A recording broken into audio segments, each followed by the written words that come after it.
E Saulo, respirando ainda ameaças e mortes contra os discípulos do Senhor, dirigiu-se ao sumo sacerdote e pediu-lhe cartas para Damasco, para as sinagogas, a fim de que, se encontrasse alguns deste caminho, quer homem, quer mulheres, os conduzisse presos a Jerusalém. E indo no caminho, aconteceu que, chegando perto de Damasco, subitamente o cercou um resplendor de luz do céu, e caindo em terra, ouviu uma voz que lhe dizia: Saulo, Saulo, por que me persegues? E ele disse: Quem és, Senhor? E disse o Senhor: Eu sou Jesus, a quem tu persegues. Duro é para ti recalcitrar contra os aguilhões. E ele, tremendo e atônito, disse: Senhor, que queres que eu faça? E disse-lhe o Senhor: Levanta-te e entra na cidade, e lá se será dito o que te convém fazer. E os homens que iam com ele pararam espantados, ouvindo a voz, mas não vendo ninguém. E Saulo levantou-se da terra, e abrindo os olhos não via ninguém. E guiando-o pela mão o conduziram a Damasco.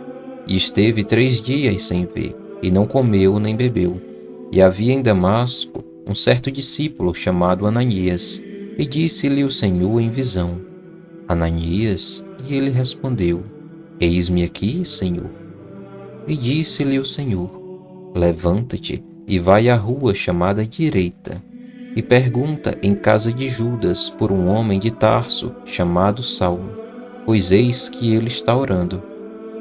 E numa visão ele viu que entrava um homem chamado Ananias e punha sobre ele a mão, para que tornasse a ver. E respondeu Ananias: Senhor, há muitos ouvi acerca deste homem, quantos males tem feito aos teus santos em Jerusalém. E aqui tem poder dos principais dos sacerdotes para prender a todos os que invocam o teu nome.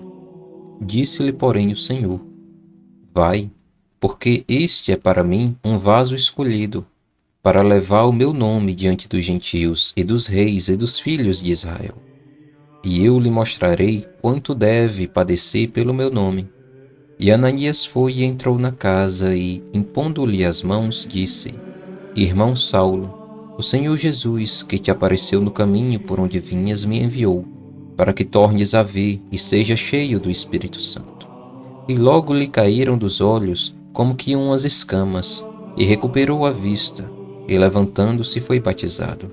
E tendo comido, ficou confortado, e esteve Saulo alguns dias com os discípulos que estavam em Damasco. E logo nas sinagogas pregava a Cristo, que este é o Filho de Deus. E todos os que ouviam estavam atônitos e diziam: Não é este o que em Jerusalém perseguia os que invocavam este nome? E para isso veio aqui, para os levar presos aos principais dos sacerdotes? Saulo, porém, se esforçava muito mais e confundia os judeus que habitavam em Damasco, provando que aquele era o Cristo. E tendo passado muitos dias, os judeus tomaram conselho entre si para o matar. Mas as suas ciladas vieram ao conhecimento de Saulo, e como eles guardavam as portas tanto de dia como de noite, para poderem tirar-lhe a vida.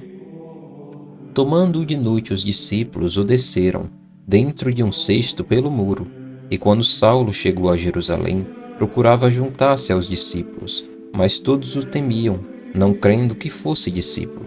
Então Barnabé, tomando-o consigo, o trouxe aos apóstolos, e lhes contou como no caminho ele vira ao Senhor e lhe falara, e como em Damasco falara ousadamente no nome de Jesus. E andava com eles em Jerusalém, entrando e saindo, e falava ousadamente no nome do Senhor Jesus. Falava e disputava também contra os gregos, mas eles procuravam matá-lo. Sabendo-o, porém, os irmãos, o acompanharam até Cesareia e o enviaram a Tarso. Assim, pois, as igrejas em toda a Judéia e Galiléia e Samaria tinham paz, e eram edificadas e se multiplicavam, andando no temor do Senhor e consolação do Espírito Santo. E aconteceu que, passando Pedro por toda parte, veio também aos santos que habitavam em Lida, e achou ali certo homem chamado Enéas, jazendo numa cama havia 8 anos, o qual era paralítico.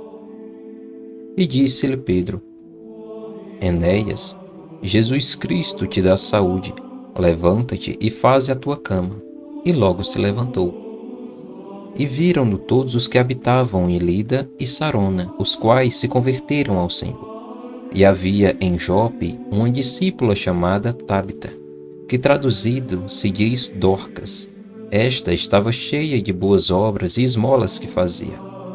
E aconteceu naqueles dias que, enfermando ela, morreu, e tendo-a levado, a depositaram num quarto alto. E como Lida era perto de Jope, ouvindo os discípulos que Pedro estava ali, lhe mandaram 2 homens, rogando-lhe que não se demorasse em vir ter com eles. E levantando-se Pedro, foi com eles, e quando chegou, o levaram ao quarto alto. E todas as viúvas o rodearam, chorando e mostrando as túnicas e roupas que Dorcas fizera quando estava com elas. Mas Pedro, fazendo sair a todos, pôs-se de joelhos e orou, e voltando-se para o corpo, disse: Tabita, levanta-te. E ela abriu os olhos, e vendo a Pedro, assentou-se. E ele, dando-lhe a mão, a levantou e, chamando os santos e as viúvas, apresentou-la viva. E foi isto notório por toda a Jope. E muitos creram no Senhor. E ficou muitos dias em Jope, com um certo Simão, curtidor,